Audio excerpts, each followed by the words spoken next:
इसमें हम डिस्कस करेंगे माइकलसन इंटरफेरोमीटर के बारे में। माइकलसन इंटरफेरोमीटर किस सिद्धांत पर काम करता है, इसके apparatus में कौन कौन से पार्ट्स हैं, उनके क्या क्या फंक्शन हैं, फ्रिंजेज कहाँ बनती हैं और सर्कुलर शेप की जो फ्रिंजेज होंगी उनमें ऑर्डर किस तरह काउंट होगा, कैसे वो फ्रिंजेज घटती हैं, कैसे वो फ्रिंजेज बढ़ती हैं और उन फ्रिंजेज के घटने बढ़ने से क्या क्या एप्लीकेशंस कर सकते हैं। चलिए शुरू करते हैं। माइकलसन इंटरफेरोमीटर बेस्ड है इंटरफ्रेंस प्रिंसिपल पर, मतलब यह व्यतिकरण के सिद्धांत पर आधारित है। इंटरफ्रेंस दो तरीके से प्रोड्यूस कर सकते हैं, डिवीजन ऑफ वेव फ्रंट और division of amplitude. Michelson interferometer में डिवीजन ऑफ एम्पलीट्यूड की हेल्प से दो कोहेरेंट सोर्स प्रोड्यूस करते हैं और उनमें फ्रिंजेज ऑब्जर्व करते हैं।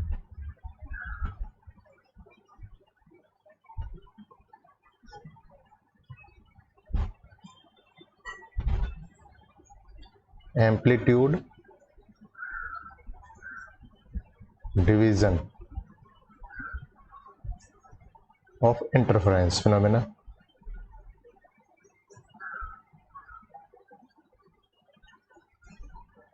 तो इंटरफेरेंस में जैसे देखा था दो चीजें हैं, डिवीजन ऑफ एम्पलीट्यूड और डिवीजन ऑफ वेव फ्रंट। तो यहाँ पर डिवीजन ऑफ एम्पलीट्यूड है। क्या क्या पार्ट्स होंगे इसमें, तो देखिए यहाँ एक ब्रॉड लाइट सोर्स हम लेंगे,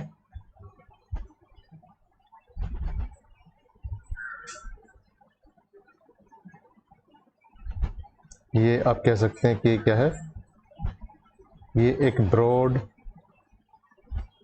लाइट सोर्स है। इससे जो लाइट आएगी वो लाइट यहाँ एक ग्लास प्लेट पर पड़ेगी, जो ग्लास प्लेट हॉरिजॉन्टल से 45 डिग्री बना के झुकी हुई है। तो इसका जो एंगल है ग्लास प्लेट का, यहाँ ये एक्चुअली 45 डिग्री है। इससे क्या होगा, ये लाइट इस ग्लास प्लेट के अंदर जाएगी और फिर बाहर निकलने के बाद फिर से पैरेलल हो जाएगी।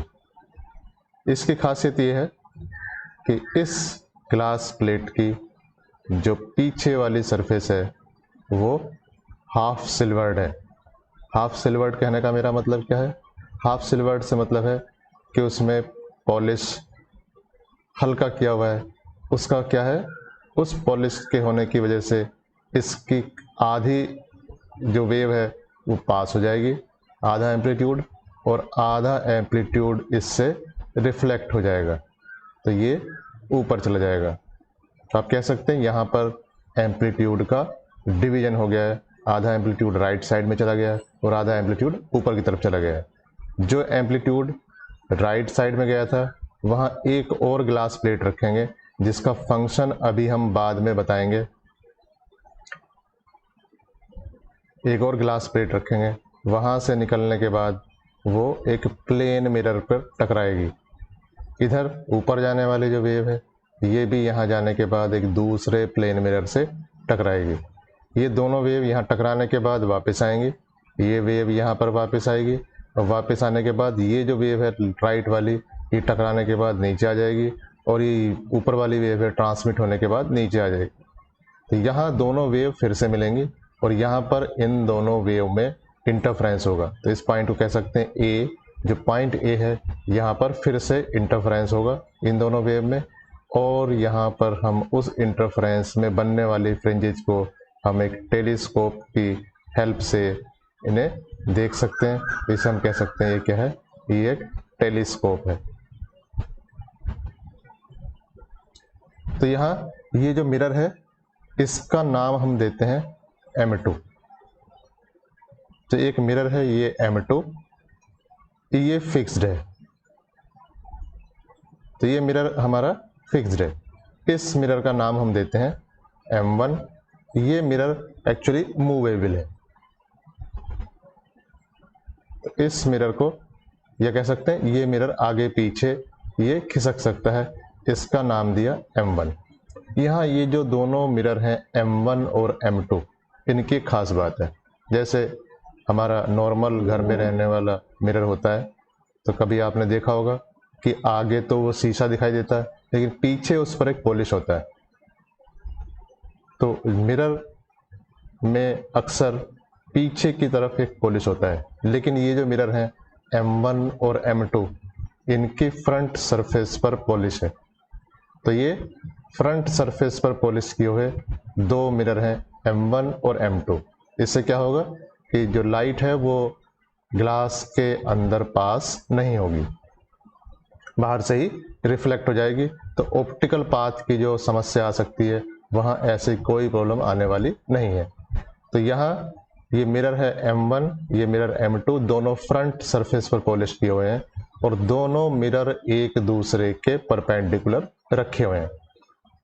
तो देखिए यहाँ से जो लाइट आई है, अब ये दूसरी जो प्लेट है इसका काम क्या है, इसका नाम हम दे देते हैं G। यहाँ से जो लाइट आई है सोर्स से, ये इस ग्लास प्लेट के अंदर जाएगी, इसके पीछे वाली सरफेस पर हाफ सिल्वर्ड है। इसका मतलब हुआ कि इसके पीछे वाली सरफेस से टकराएगी, फिर वापस आएगी और यहाँ से होते हुए ये ऊपर जाएगी। तो जो ऊपर जाने वाली या मिरर M1 की साइड जाने वाली जो रे है वो इस ग्लास प्लेट से कितने, यहाँ से एक बार जाएगी, फिर वापस आएगी दो बार, और सिर्फ वापस आने वाले रास्ते में एक बार, तीन बार इससे क्रॉस करेगी इंटरफ्रेंस से पहले। अगर हम ये ग्लास प्लेट ना लगाएं तो ये इस तरफ M2 की तरफ आने वाली जो रे है ये पहले एक बार इस ग्लास प्लेट को क्रॉस करेगी, मिरर से टकराएगी और इसकी इसी सरफेस से टकराने के बाद वापस आ जाएगी। इसका मतलब ये इस ग्लास प्लेट को क्रॉस एक ही बार करेगी। तो यहाँ इसकी ग्लास में जो पाथ है उसको इक्वल करने के लिए एक और प्लेट लगा देते हैं, यानी कि इसका जो पाथ है उसको कंपनसेट करने के लिए हमने एक और प्लेट लगा दी, जो प्लेट बिल्कुल उसी की तरह है, सिर्फ उस पर पॉलिश नहीं है। तो होगा क्या, एक बार तो यहाँ से क्रॉस करेगी इस प्लेट को, ए प्लेट को, उसके बाद ये रे है वो जी प्लेट को क्रॉस करेगी, दो बार हो गया, फिर वापस आएगी, फिर जी प्लेट को क्रॉस करेगी। तो इस तरीके से जो ऊपर आने जाने वाली रे है ये भी ग्लास प्लेट को तीन बार करेगी, इसी ग्लास प्लेट को, और जो साइड में या राइट साइड में जाने वाली रे है वो इस ग्लास प्लेट को एक बार और इसको दो बार करेगी। चूंकि दोनों प्लेट आइडेंटिकल हैं तो इन ग्लास प्लेट को कह सकते हैं तीन बार ये भी क्रॉस करेगी। इस वजह से इन दोनों रेज का ग्लास में चलने वाला जो पाथ है, जिसे हम ऑप्टिकल पाथ कह सकते हैं, वो सेम होता है। इसीलिए इस प्लेट का नाम क्या है, कंपनसेटिंग प्लेट रखते हैं।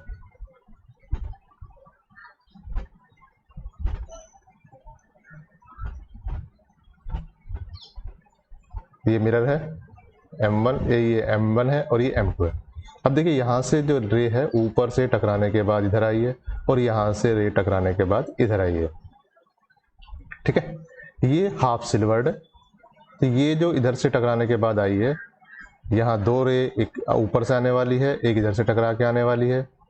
हमें ये वाला जो रे है ये सीधी आ रही है यहाँ से ट्रांसमिट होने के बाद। जैसे आप एक काम करके देख सकते हैं, अगर आप अपने विंडो में, घर की जो खिड़की है, शीशे की अगर खिड़की है, तो उसमें बाहर झांक के देखिए, तो उसमें कभी कभी क्या होता है कि सामने वाला जो सीन है वो भी दिखाई देता है और पीछे का जो रिफ्लेक्शन है वो भी दिखाई देगा। तो साथ साथ दो चीज़ें दिखाई दे सकती हैं, मतलब पार्शियल रिफ्लेक्शन होने की वजह से। इसका मतलब यहाँ पर जो पार्शियल रिफ्लेक्शन हो रहा है इसमें हमें इससे क्रॉस होने के बाद M1 भी दिखाई देगा और उसके साथ साथ आपको M2 की इमेज भी दिखाई देगी। इस तरीके से इसमें क्या दिखाई देगा, M1 दिखाई देगा और M2 की इमेज भी यहाँ कहीं दिखाई देगी। अगर हम कहें कि M1 से A तक, A से M1 की डिस्टेंस और A से M2 की डिस्टेंस बराबर है और M1 और M2 परपेंडिकुलर है, तो दोनों मिरर या कह सकते हैं M1 और M2 की इमेज M2 डैश दोनों एक दूसरे पर कोइंसिडेंट यानी कि एक दूसरे के ऊपर दिखाई देंगे। तो इसमें करते क्या है, इसमें M1 और M2 को परपेंडिकुलर रखते हैं। तो इसमें करेंगे क्या, जो M1 है एंड M2 है उसको परपेंडिकुलर रखेंगे। तो आपको क्या दिखाई देगा, आपको दिखाई देगा एक मिरर M1, इस यहां से देखने पर ये तो सीधा दिखाई देगा M1, और M2 की इमेज इसी प्लेट में दिखाई देगी, उसे हम नाम रख सकते हैं, ये तो M1 हुआ, और M2 की इमेज को हम नाम दे सकते हैं M2 डैश। तो यहाँ से अगर कोई लाइट आ रही है तो वो 2 बार टकराएगी एक तरीके से।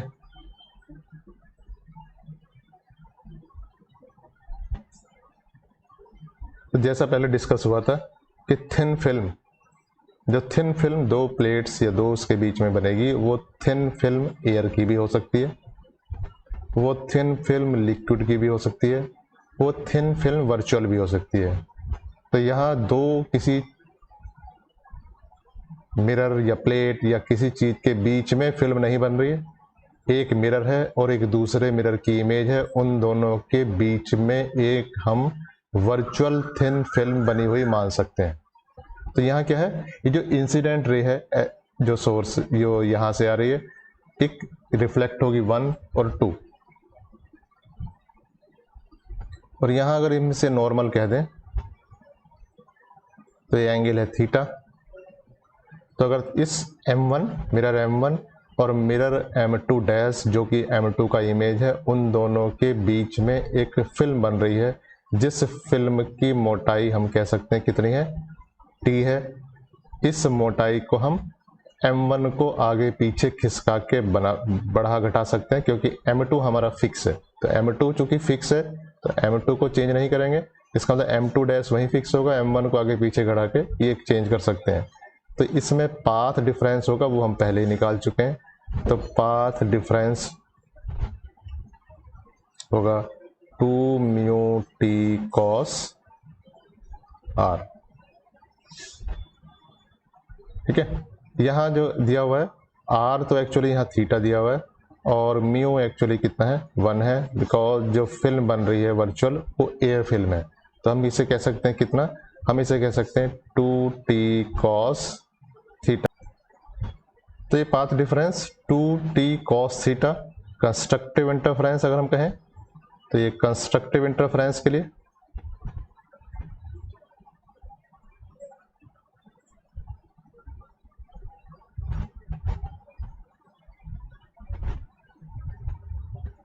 To t cos theta equal to n lambda, और डिस्ट्रक्टिव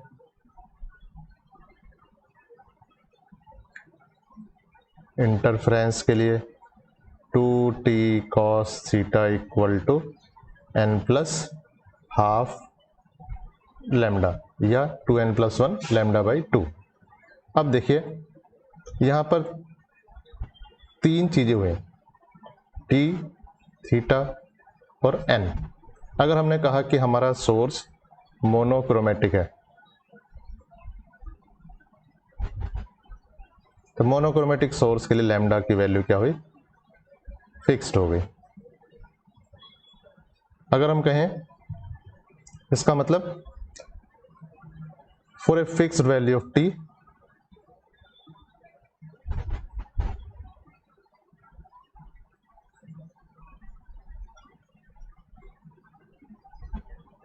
जो लोकस ऑफ थीटा, अगर हमने कहा कि n भी हमारा लैम्डा हमारा फिक्स्ड है, टी थिकनेस फिल्म की फिक्स है, तो n और थीटा वेरी करेंगे। अगर आप थीटा को घटाएंगे बढ़ाएंगे तो n घटेगा बढ़ेगा। n का मतलब क्या है, ऑर्डर ऑफ द फ्रिंज। तो फ्रिंज, पहली बात फ्रिंज की शेप क्या होगी और उनका कौन सा ऑर्डर होगा। तो देखिए यहाँ जो कांस्टेंट थीटा का जो लोकस बनेगा वो एक सर्किल बनेगा, तो लोकस ऑफ थीटा क्या बनेगा, एक सर्किल बनेगा। इसका मतलब जो फ्रिंजेज हैं वो कॉन्सेंट्रिक सर्कुलर फ्रिंजेज बनेंगे। तो हम कह सकते हैं कॉन्सेंट्रिक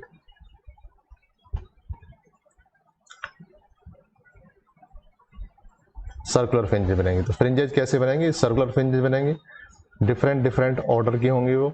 उसमें ऑर्डर कहाँ से नापेंगे आप, देखिए जब टी फिक्स है, लैम्डा फिक्स है, तो एन को अगर आप इंक्रीज करेंगे तो थीटा की वैल्यू डिक्रीज होगी। या कह सकता हूँ कॉस 0 कहूँगा थीटा इक्वल टू 0, तो ये क्या होगा, मैक्सिमम वैल्यू देगा। इसका मतलब जब थीटा की वैल्यू 0 होगी, या कह सकते हैं जब बिल्कुल सीधे आप देखेंगे या कह सकते हैं जो फ्रिंज का सेंटर होगा या सेंट्रल वाली जो फ्रिंज होगी उसका ऑर्डर सबसे ज़्यादा होगा। तो यहाँ मैं लिख सकता हूँ, तो जो सेंट्रल फ्रिंज है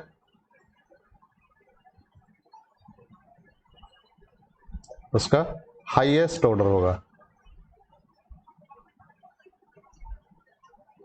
तो यहाँ ये खास बात है, तो न्यूटन्स रिंग थी वहाँ पर जो सेंट्रल फ्रिंज थी वो 0 ऑर्डर की थी और उसके बाहर जाने पर धीरे धीरे ऑर्डर क्या था, बढ़ता था। लेकिन यहाँ उल्टा है, कॉस थीटा होने की वजह से सेंट्रल वाला जो ऑर्डर है वो हाईएस्ट है और बाहर जाएंगे तो ऑर्डर धीरे धीरे घटेगा।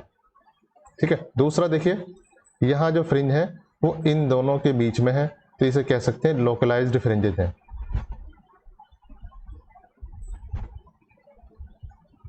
या इन्हें हैंडजर फ्रिंजेज भी कहते हैं।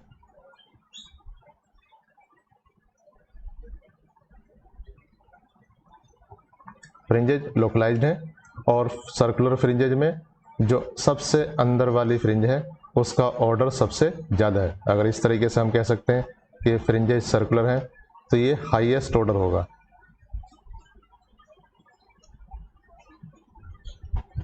अब देखिए, अगर हम इस M1 मिरर को आगे पीछे मूव करें तो क्या होगा।